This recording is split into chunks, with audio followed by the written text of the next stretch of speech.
آج سورہ انعام کا آغاز ہو رہا ہے۔ ارشاد ہے، تمام تعریفیں اللہ ہی کے لیے ہیں جس نے آسمانوں اور زمینوں کو پیدا فرمایا اور تاریکیوں اور نور کو پیدا فرمایا۔ پھر بھی کفار اپنے رب کے ساتھ دوسروں کو برابر قرار دیتے ہیں۔ تمام تعریفیں اللہ کے لیے۔ کون اللہ؟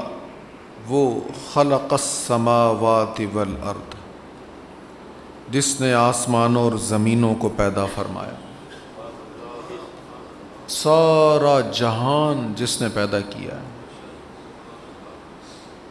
آسمانوں میں کیا کیا ہے ابھی تک پتہ نہیں چلا۔ پہلے ہبل ٹیلیسکوپ سے 1995 میں دیکھا، دنیا حیران رہ گئی کہ وہ حصہ جس کو ہم خالی سمجھتے تھے، 10,000 سے زائد گیلیکسیز اس میں موجود ہیں۔ وہ حصہ جس کو 95 تک اسٹرونومسٹ سمجھتے تھے، ماہرین فلکیات سمجھتے تھے کہ یہ خالی ہے، یہاں کچھ نہیں ہے۔ تو جب وہ اس دور کی جو لیٹسٹ ٹیلیسکوپ تھی، اس کو وہاں پر 10 دن یا 10 دن سے کچھ زائد فوکس کیا گیا تو 10,000 سے زیادہ سیارے وہاں پر نظر آئے۔ پھر جیمز ویب ٹیلیسکوپ نے اس منظر کو اور کلیئر کیا تو اللہ تعالیٰ فرما رہا ہے، یہ آسمان جو کچھ تم دیکھ رہے ہو، جس پر تم غور و فکر کر رہے ہو، جس کو تم ضربیں دے دے کر بیان کرتے ہو، یہ زمین سے فلاں چیز اتنی بڑی ہے، وہ سورج سے اتنی بڑی ہے، اتنے 1000 گنا، اتنے لاکھ گنا بڑی، اس سب کو کس نے پیدا کیا ہے؟ اللہ نے پیدا کیا ہے۔ تو تمام جہان کو پیدا کرنے والا اللہ ہے۔ اس کے بعد فرمایا کہ تاریکیاں بھی اسی نے پیدا کی ہیں اور نور بھی اسی نے پیدا کیا ہے۔ تاریکیاں اور نور اسی نے پیدا کیا ہے۔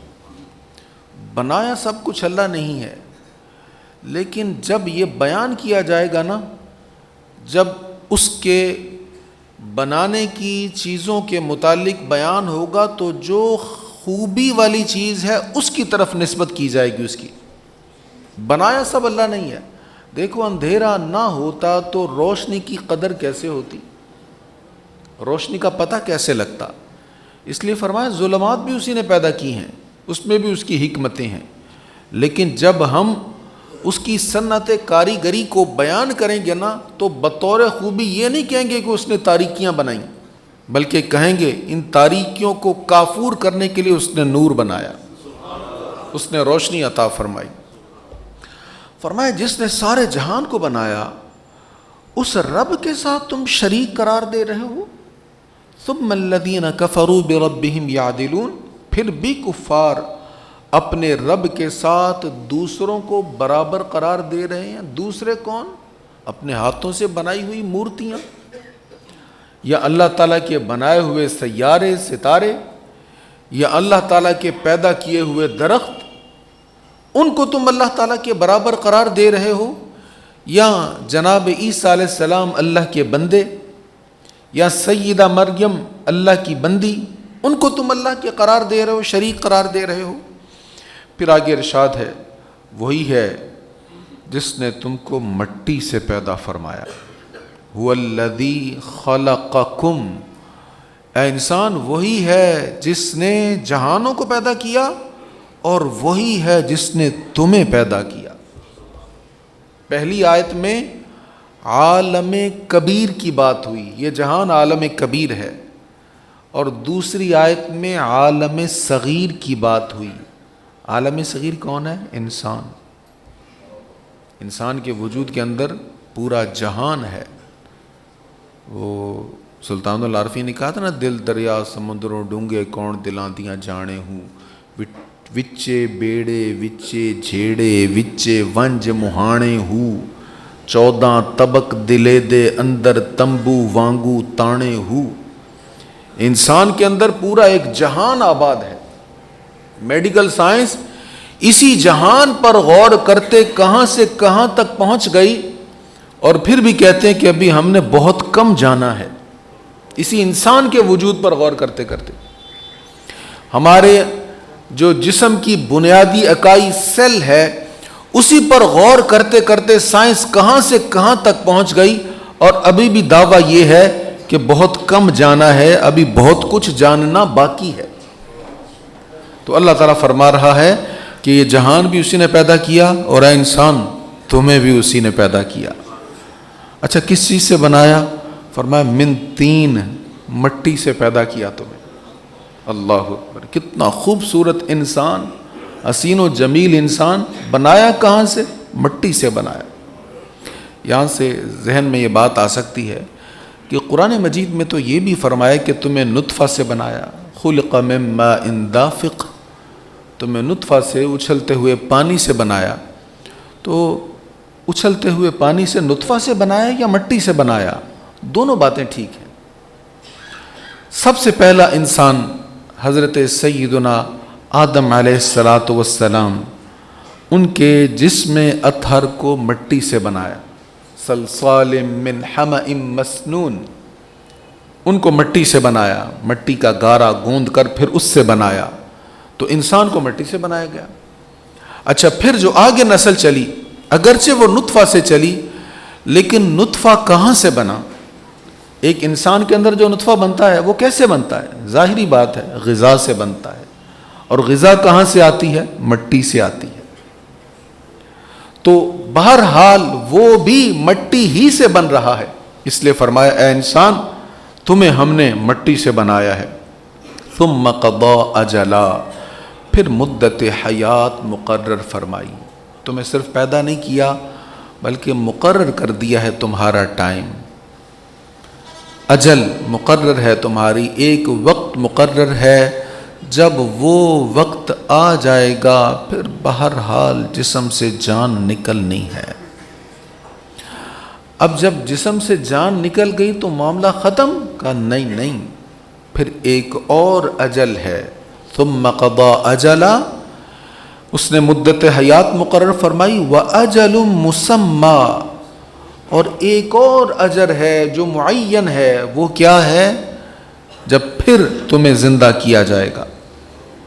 پہلے تمہیں نطفہ سے بنایا، مٹی سے بنایا، اور تمہیں زندگی دی، اور جب تم جی لیے تمہارا مدت حیات ختم ہوئی تو پھر تمہیں موت آئے گی، اور پھر ایک اور وقت معین ہے جس کو رب جانتا ہے۔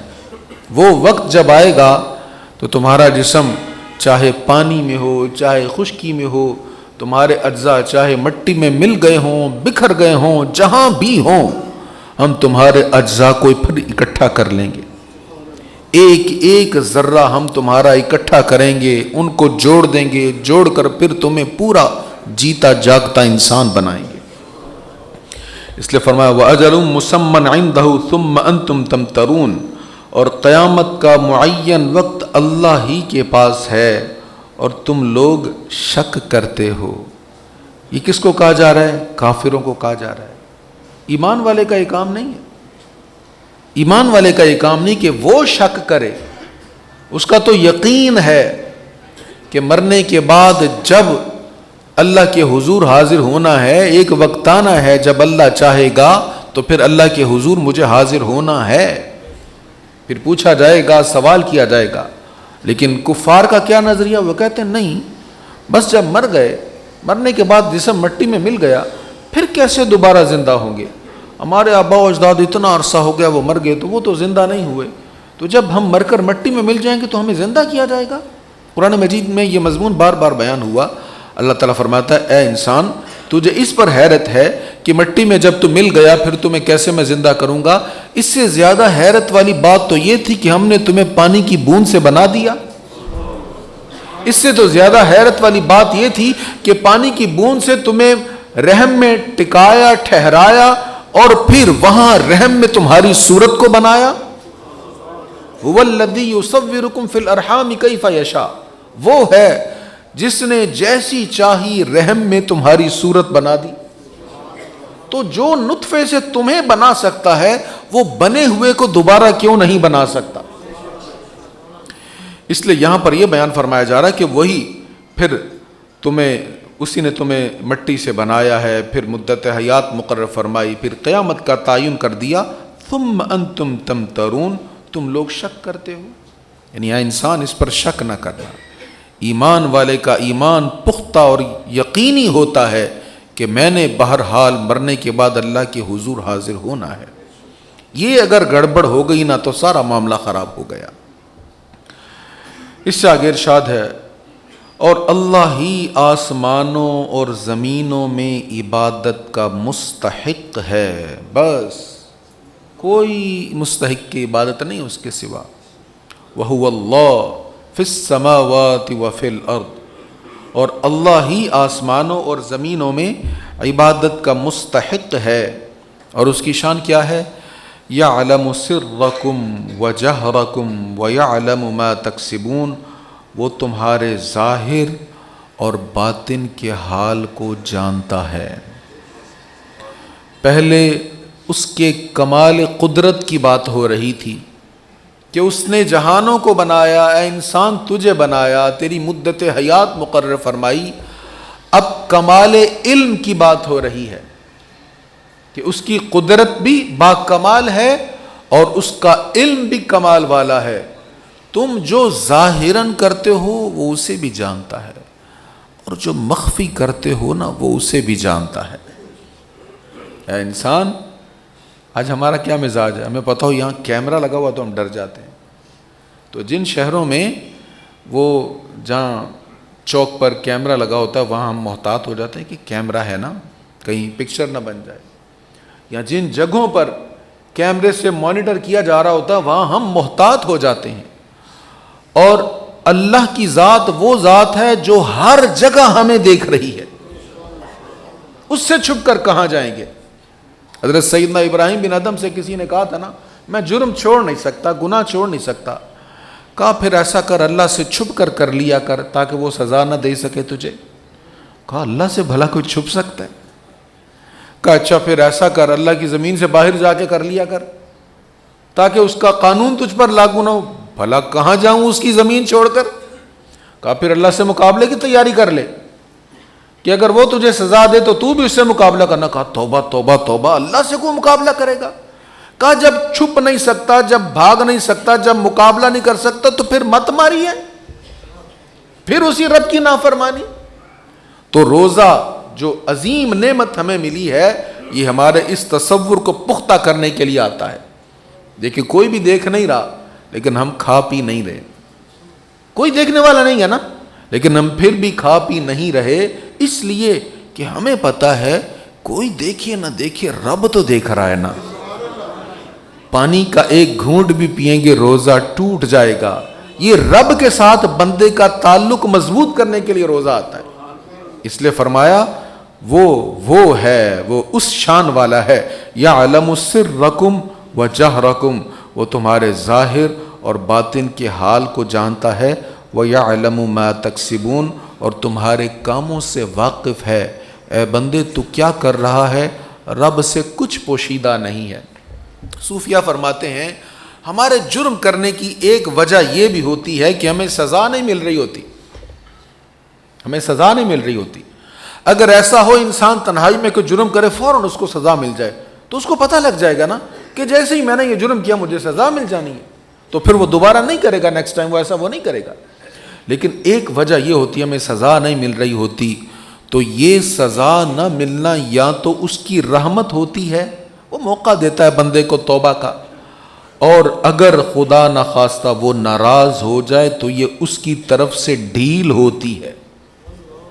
اور ڈھیل جب ملتی ہے نا تو یہ بڑی خطرناک بات ہوتی ہے. ڈھیل کا مطلب یہ ہوتا ہے کہ اور جرم کر تاکہ تیری پکڑ سخت ہو جائے.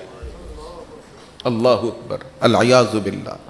تو فرمایا اے انسان یقین رکھ وہ تیرے ظاہر کو بھی جانتا ہے، تیرے باطن کو بھی جانتا ہے، اور جو تو کر رہا ہے سب سے واقف ہے. اور جب بھی ان کے پاس ان کے رب کی نشانیوں میں سے کوئی نشانی آتی ہے وہ اس سے منہ موڑ لیتے ہیں. یہ کفار کی بات ہو رہی ہے، مشرکین مکہ کی بات ہو رہی ہے. یہ آیات بھی حضور علیہ السلام کی ہجرت سے پہلے کی ہیں، اور اس میں زیادہ تر ذکر مشرکین مکہ کا ہے. جو مدینہ منورہ میں نزول ہوا جن کا، اس میں زیادہ مشرکین کا بھی ذکر ہے لیکن زیادہ اہل کتاب کا، منافقین کا ذکر ہے۔ تو فرمایا جب بھی کوئی نشانی آتی ہے تو وہ اس سے منہ موڑ لیتے ہیں۔ اب کون سی نشانی، جس کا ذکر اگلی آیت میں پھر آ رہا ہے، فقط کذبوا بالحق لما جاءہم، سو بے شک جب ان کے پاس حق آ گیا تو انہوں نے اس کو جھٹلا دیا، سو عن قریب ان کے پاس اس چیز کی خبریں آئیں گی جس کا وہ مذاق اڑاتے تھے۔ جب حق آ گیا تو انہوں نے اس کو جھٹلا دیا۔ حق کیا ہے؟ نبی مکرم جان دو عالم صلی اللہ علیہ وسلم۔ حق کیا ہے؟ حضور علیہ الصلاۃ والتسلیم سے ظاہر ہونے والے معجزات۔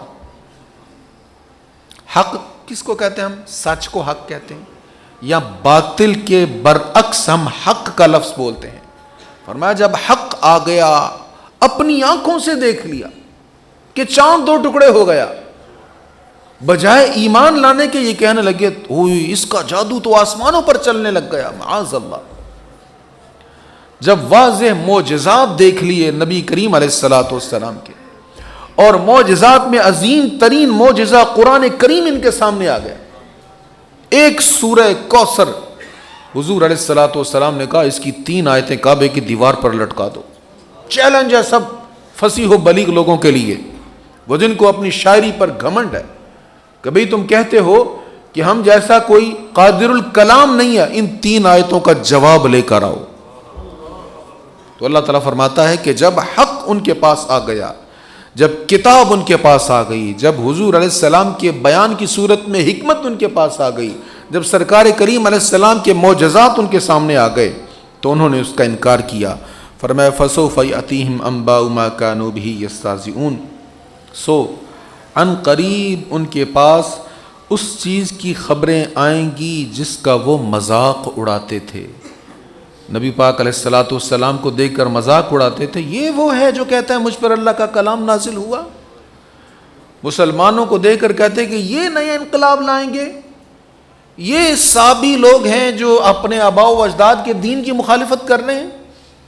اچھا اگر 4 بندے ان کے ساتھ مل بھی گئے تو کیا ہوگا، بیٹا تو کوئی ہے نہیں، ان کا مشن تو ختم ہو جائے گا۔ اللہ اکبر۔ اللہ نے فرمایا ان شانئک ھو الابتر، تیرا دشمن ہی ناکام ہوگا۔ اے میرے حبیب انا اعطیناک الکوثر، ہم نے تمہیں کوثر دے دیا، ناکام تو تیرا دشمن ہوگا۔ یہ حضور کو ابتر کہا کرتے تھے مشرکین مکہ، معاذ اللہ ثم معاذ اللہ۔ تو اللہ تعالیٰ نے فرمایا ان قریب ان کو خبریں ملیں گی، ان کو پتہ چلے گا اسلام کی شمع کیسے روشن ہوئی، کہاں کہاں پہنچ گئی، کتنی روشنی پھیل گئی، اور کتنے لوگ ہلکا بگوش اسلام ہونے لگ گئے۔ جس کے بارے میں گمان کر رہے تھے وہ ختم ہوگا، وہ پھلتا پھولتا جائے گا۔ ان قریب ان کو پتہ چلے گا کہ بدر کی لڑائی میں کیسے مار مار کر ان کا بھرکس نکال دیا گیا۔ ان قریب خبریں ان تک پہنچنا شروع ہو جائیں گی۔ الم یروا کم اہلکنا من قبلہم من قرن مکناہم فی الارض، کیا انہوں نے نہیں دیکھا کہ ہم نے ان سے پہلے کتنی ایسی قومیں تباہ و برباد کر دیں جن کو ہم نے زمین میں ایسا اقتدار دیا تھا جیسا تمہیں نہیں دیا۔ ہم نے ان پر آسمان سے موسلا دھار بارشیں برسائیں، اور ہم نے ان کے کھیتوں اور باغوں کے نیچے دریا بہائے، پھر ہم نے ان کے گناہوں کی پاداش میں ان کو تباہ و برباد کر دیا، اور ان کے بعد ہم نے ایک دوسری قوم پیدا کی۔ مشرکین مکہ سمجھتے تھے ہم معاشی طور پر بڑے مضبوط لوگ ہیں، دنیا سے لوگ حج کرنے یہاں پر آتے ہیں، اور تجارتی قافلے کبھی ٹھنڈے علاقوں سے آتے ہیں، کبھی گرم علاقوں سے آتے ہیں۔ گرمی کے موسم میں اور طرح کا تجارتی میلہ ہوتا، سردی کے موسم میں اور طرح کا ہوتا، اور اطراف عالم سے تاجر اپنا سامان یہاں پر لا کر عکاظ کے بازار میں بیچا کرتے، اور مکہ معظمہ کی ٹریڈ بہت شاندار تھی۔ فرمایا یہ جو خود کو اتنا مستحکم سمجھتے ہیں اور اس معاشی استحکام کی وجہ سے اللہ کی نافرمانی کر رہے ہیں، کیا انہوں نے دیکھا نہیں پہلی قوموں کو؟ ان سے بھی مضبوط قومیں تھیں، ان سے بھی زیادہ مضبوط اقتدار تھا، اور معاشی طور پر مستحکم لوگ تھے، لیکن اللہ تعالیٰ کا جب عذاب آیا فَأَهْلَكْنَاهُمْ بِذُنُوبِهِمْ، اللہ نے ان کے گناہوں کی پاداش میں انہیں تباہ و برباد کر دیا۔ اور پھر وقت گزرتے دیر نہیں لگی، وہ جس علاقے پر ایک قوم حکمران تھی اور ان کے محلات تھے، ساری قوم تباہ ہو گئی اور وہاں پر نئی قوم آ گئی، لوگ ہی بدل گئے، سارا ماحول ہی بدل گیا۔ وَلَوْ نَزَّلْنَا عَلَيْكَ كِتَابًا فِي قِرْطَاسٍ، اور اگر ہم آپ پر کاغذ میں لکھی ہوئی کتاب نازل کرتے۔ مشرکین کا ایک یہ بھی مطالبہ ہوتا نا کہ آپ کہتے ہیں کہ یہ جو میں سنا رہا ہوں یہ اللہ کا کلام ہے، تو کوئی لکھا ہوا کلام لائیں نا آپ اللہ کا۔ جیسے حضرت موسیٰ علیہ السلام الواح اٹھا کر لائے تھے، پرنٹڈ، وہ ماربل کی سلیٹس تھیں، الواح تھیں ماربل کی، تو ان کے اوپر تورات لکھی ہوئی تھی، جیسے وہ اٹھا کے لائے تھے طور سے، آپ بھی اس طرح کا کچھ لائیں نا۔ ہم یقین نہیں کریں گے آپ جو زبان سے کریں کہ یہ اللہ کا کلام، کچھ لکھا ہوا لائیں۔ اللہ تعالیٰ نے کیا فرمایا، اور اگر ہم آپ پر کاغذ میں لکھی ہوئی کتاب نازل کرتے تو وہ اسے اپنے ہاتھوں سے چھو لیتے، فَلَمَسُوهُ بِأَيْدِيهِمْ، اپنے ہاتھوں سے اس کو چھو لیتے۔ لَقَالَ الَّذِينَ كَفَرُوا إِنْ هَذَا إِلَّا سِحْرٌ مُبِينٌ، تب بھی کفار یہی کہتے کہ یہ محض کھلا ہوا جادو ہے۔ الزام لگانا بڑا آسان ہے، اگر وہ غور و فکر کرتے تو حضور علیہ السلام کا ایک ایک لفظ ایسا تھا جو سرکار علیہ السلام کی حقانیت کی دلیل تھا اور ان کے دل کے بند دریچے کھولنے کے لیے کافی تھا، لیکن ضد اور ہٹ دھرمی کی وجہ سے انہوں نے دلائل پر غور نہیں کیا اور اعتراض پر اعتراض کرتے رہے، اور یہی کہا کہ لکھی ہوئی کتاب لائیں۔ فرمایا اگر لکھی ہوئی کتاب بھی آ جاتی اور اس کو ٹچ بھی کر لیتے، محض دیکھنے سے جو یقین حاصل ہوتا وہ اتنا زیادہ خاص نہیں ہوتا جتنا دیکھنے کے بعد چھونے سے یقین حاصل ہوتا ہے۔ فرمایا دیکھ بھی لیتے، چھو بھی لیتے، پھر بھی وہ یہی کہتے کہ یہ جادو ہے۔ وَقَالُوا لَوْلَا أُنزِلَ عَلَيْهِ مَلَكٌ، اور انہوں نے کہا اس رسول پر فرشتہ کیوں نہیں نازل کیا گیا۔ یہ بھی ایک اعتراض کرتے، اچھا اگر یہ رسول ہیں تو فرشتہ آئے نا ان پر نازل ہو، تو فرشتہ تو نازل ہوتا تھا حضور علیہ السلام پر، لیکن یہ اس کو دیکھ نہیں سکتے تھے، کفار اس کو دیکھ نہیں سکتے تھے۔ اچھا ایسی صورت میں بھی فرشتہ آیا ہے کہ صحابہ کرام نے اس کی زیارت کی ہے، جیسے حدیث جبریل آپ کافی دیر پہلے سن چکے ہیں کہ سیدنا فاروق اعظم کہتے ہیں ایک بندہ آیا، کالے سیاہ بال تھے، سفید کپڑے، اور لا یرا علیہ اثر السفر، کوئی سفر کے آثار نہیں ہے، نہ بال اس کے مٹی والے ہیں نہ کپڑوں پہ مٹی ہے، اور تھا بھی نہیں ہمارے علاقے کا، آیا کہیں دور سے تھا، لیکن مٹی جسم پر نہیں ہے۔ ہمیں بڑی حیرانگی ہوئی، حضور علیہ السلام کی بارگاہ میں آ گیا اور بڑے با ادب طریقے سے زانوں حضور کی بارگاہ میں طے کر کے سوال کرنے لگا، کہتے وہ سوال کرتا رہا، حضور علیہ السلام جواب دیتے رہے، پھر وہ چلا گیا تو نبی پاک علیہ السلام نے فرمایا جانتے ہو اسے یہ کون تھا؟ کہتا نہیں حضور ہمیں نہیں پتا۔ فرمائے جبریل امی تھے۔ تو صحابہ کرام نے زیارت کی بھی ہے سیدنا جبریل امی کی، لیکن مشرکین مکہ کہتے کہ جو فرشتہ آپ کہتے ہیں کہ آپ پر آتا ہے وہ ہمیں دکھائیں نا، ذرا ہم بھی دیکھیں اس کو۔ تو اللہ تعالیٰ اس کا جواب دے رہا ہے، اور انہوں نے کہا اس رسول پر فرشتہ کیوں نہیں نازل کیا گیا، اور اگر ہم فرشتہ نازل کرتے تو ان کا کام پورا ہو چکا ہوتا، پھر انہیں مہلت نہ دی جاتی۔ کچھ معجزات ایسے ہوتے ہیں جب ان کی ڈیمانڈ ہو تو پھر اس معجزے کو ماننا پڑتا ہے، نہیں تو عذاب آتا ہے۔ یہ قانون ہے اللہ تعالیٰ کا، بھئی تم نے جو کہا تھا اسی طرح ہوا ہے، اب مانو، نہیں مانو گے تو اب عذاب آئے گا۔ صالح علیہ السلام کی قوم نے کہا تھا نا ہمیں کوئی معجزہ ہماری ڈیمانڈ کے مطابق دکھا، فرمایا کیا دیکھنا ہے؟ اس پہاڑ سے ایک اونٹنی نکلے، پہاڑ میں سے اونٹنی کا کیا کام ہے؟ پہاڑ میں سے نکلے، نکلتے ہی بچہ جن دے تو ہم مان لیں کہ واقعی آپ نبی۔ پہاڑ میں سے اونٹنی نکل آئی، اونٹنی نے نکلتے ہی بچہ جن دیا، لیکن ایمان پھر بھی نہیں لائے۔ صالح علیہ السلام نے کہا اب تمہارے کہنے پر معجزہ ظاہر ہو تو گیا ہے، اب اس اونٹنی کو اگر تم نے نقصان پہنچایا تو پھر عذاب آ جائے گا، اور جب انہوں نے نقصان پہنچایا تو پھر عذاب آ گیا۔ اس لیے اللہ تعالیٰ فرما رہا ہے جیسے وہ کہہ رہے ہیں اگر اس طرح فرشتے ظاہر ہو جاتے تو پھر کام بھی پورا ہو جاتا، پھر مہلت نہ ملتی، لیکن ہم نے اپنے محبوب کو رحمت للعالمین بنا کر بھیجا ہے، اس شان کے ساتھ بھیجا ہے مشرکین مکہ تم کچھ بھی کرتے رہو، یہ جب تک تم میں موجود ہے میں عذاب نہیں بھیجنے والا۔ وما كان الله ليعذبهم وانت فيهم، مشرکین نے کہا تھا ہم پر پتھر برسائے نا آسمان سے، لائیں عذاب، ہم تو انکار کر رہے ہیں۔ اللہ نے فرمایا نہیں حبیب، تو ان میں موجود ہے تو میں عذاب نہیں بھیجوں گا، اس لیے اب عذاب نہیں آنا، اس لیے وہ ان کی ڈیمانڈ کے مطابق بھی نہیں ہوگا۔ اور پھر ارشاد ہے اور اگر ہم رسول کو فرشتہ بناتے تھے تب بھی اس کو صورتاً مرد بناتے اور ان پر وہی اشتباہ ڈال دیتے جو اشتباہ وہ اب کر رہے ہیں۔ اللہ تعالیٰ فرما رہا ہے کہ اگر یہ ایک ڈیمانڈ ان کی یہ بھی ہوتی کہ یہ تو ہمارے جیسے ہی انسان ہیں، تو یہ ہمیں کیوں اللہ کی باتیں بتا رہے ہیں، اللہ کو فرشتہ بھیجے نا، تو پھر ہم مانے واقعی اللہ کی طرف سے آیا، یہ تو ہمارے جیسے ہیں۔ اللہ تعالیٰ فرماتا ہے اگر ہم رسول کو فرشتہ بنا دیتے، اب فرشتے کو تو یہ دیکھ نہیں سکتے، وہ تو نوری مخلوق ہے، فرشتے کو اسی صورت میں دیکھ سکتے ہیں کہ وہ پیکر جسمانی میں آئے، ایک انسانی پیکر میں، جیسے جبریل امی آئے اور صحابہ کرام نے دیکھ لیا۔ فرمایا اگر رسول کو ہم فرشتہ بنا دیتے اور وہ پیکر انسانی میں ہوتے، عام انسانوں کی صورت میں ہوتے، تب بھی ان کے دل میں یہی بات ہوتی کہ یہ تو ہمارے ہی جیسے ہیں اگرچہ فرشتے ہیں۔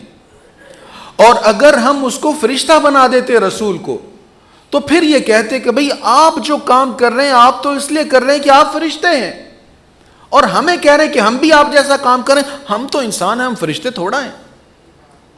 اللہ نے فرمایا ہم نے رسول کو تم میں سے ہی بھیجا ہے، وہ بشر ہیں لیکن سید البشر ہیں، وہ بشر ہیں لیکن نوری بشر ہیں، ہم نے بشری صورت میں بھیجا ہے تاکہ رسول کا عمل تمہارے لیے نمونہ بن جائے، تاکہ رسول کے کام دیکھ کر تم ان کے طریقوں کو اپنا کر سنتوں کے سانچے میں ڈل جاؤ، تاکہ رسول اگر جنگ میں دانت مبارک شکستہ کروائیں شہید ہوں تو تم میں جان گوانے کا، جان پیش کرنے کا، جام شہادت نوش کرنے کا جذبہ آ جائے۔